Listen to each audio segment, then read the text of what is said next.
আমাদের কাছে মনে হয়েছে কোনো একজন ব্যক্তিকে খুন করা হয়েছে, তার পরিবারের সদস্যদের মতামত ব্যতি রেখেই রাষ্ট্রপতি যদি ক্ষমা করার অথরিটি রাখেন নিরঙ্কুশভাবে, তাহলে সমাজে যে পরিবারের ব্যক্তিটি খুন হয়েছেন, ভিকটিম যারা হয়েছেন, তাদের প্রতি অবিচার করা হয়।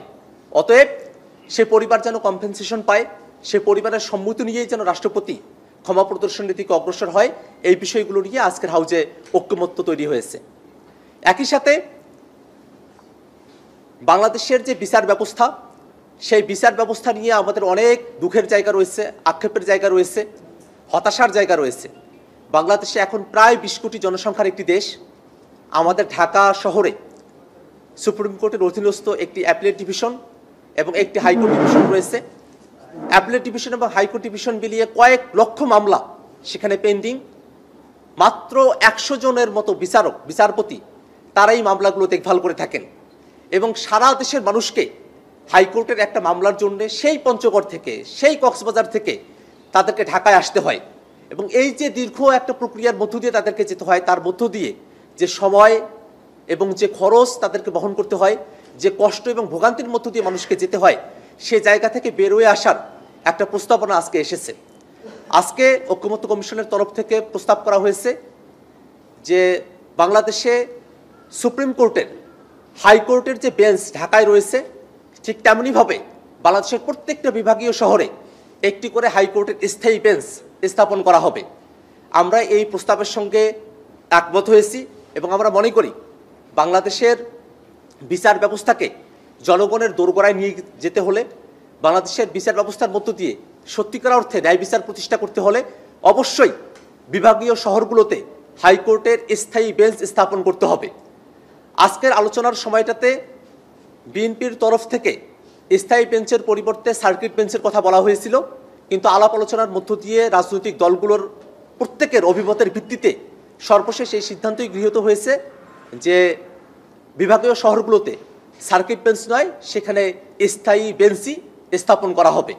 এবং আমরা একই সাথে একটা জিনিস খেয়াল করে দেখেছি, যখন হাইকোর্টের স্থায়ী বেঞ্চের আলাপটা প্রাসঙ্গিক হয়েছে, সে সময়টাতে 8ম সংশোধনের মধ্য দিয়ে বাংলাদেশে যখন 6টি জায়গায় হাইকোর্টের বেঞ্চগুলো স্থাপন করা হলো, সেটার একটা মামলা হয়েছিল। সেই রিট পিটিশনের মধ্য দিয়ে সেই সংশোধনীকে বাতিল করা হয়েছিল, যেই যুক্তিতে ইউনিটারি স্টেট বা স্টেটের যে ইউনিটারি ক্যারেক্টার আছে সেটাকে ভায়োলেট করে যায়।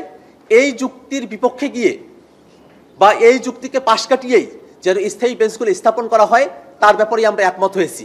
আমরা দেখেছি আজকের হাউজে যখন কথা হয়েছিল, তখন হাইকোর্টের স্থায়ী বেঞ্চ স্থাপনের জন্য একটা প্রস্তাব এসেছিল যে বিচারকদের সঙ্গে, হাইকোর্টের সঙ্গে, সুপ্রিম কোর্টের সঙ্গে আলাপ আলোচনা করে, পরামর্শ করে তাদের শর্ত সাপেক্ষে তার স্থায়ী বেঞ্চগুলো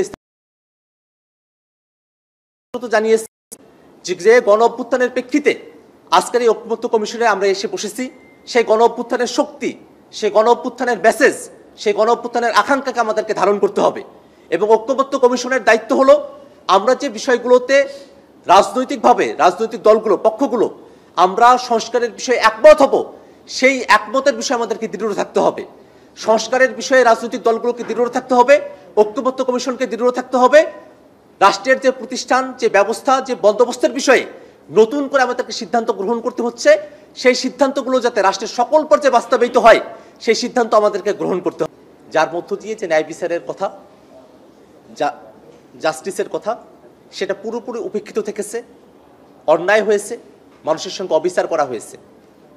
আমরা দেখেছি শুধুমাত্র রাজনৈতিক বিবেচনার কারণেই এমন ব্যক্তিদেরকে ক্ষমা করা হয়েছে, এমন অপরাধের প্রেক্ষিতে ক্ষমা করা হয়েছে যেগুলো সমাজের মধ্যে নানা ধরনের অনাস্থা এবং বিচার বিভাগ, দেশের আইন, মানবাধিকার, ন্যায় বিচার প্রত্যেকটা বিষয়ের সঙ্গে সাংঘর্ষিক একটা অবস্থা তৈরি করেছে।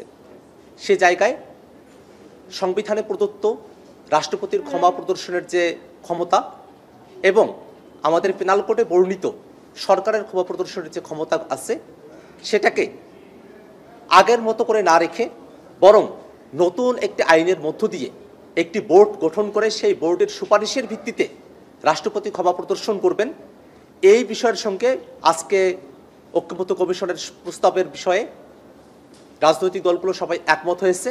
জাতীয় নাগরিক পার্টি এনসিপি আমরাও মনে করি রাষ্ট্রপতির ক্ষমা প্রদর্শনের যে বিষয়টিকে অবারিত এবং একই সাথে নিরঙ্কুশ করে রাখা হয়েছিল, সেই জায়গাটাতে অবশ্যই আইনের বিধিবিধান প্রয়োজন এবং এমনভাবে এটা হওয়া প্রয়োজন যাতে করে কোনো অন্যায্য বিষয়ে এমন কোনো ঘটনা যার মধ্য দিয়ে সমাজে নানা ধরনের অন্যায় অবিচার আরও প্রকোপ বৃদ্ধি পাওয়ার সম্ভাবনা তৈরি হয়, এই বিষয়গুলোতে রাষ্ট্রপতির ক্ষমা অযোগ্য বলে সেগুলো বিবেচিত হবে।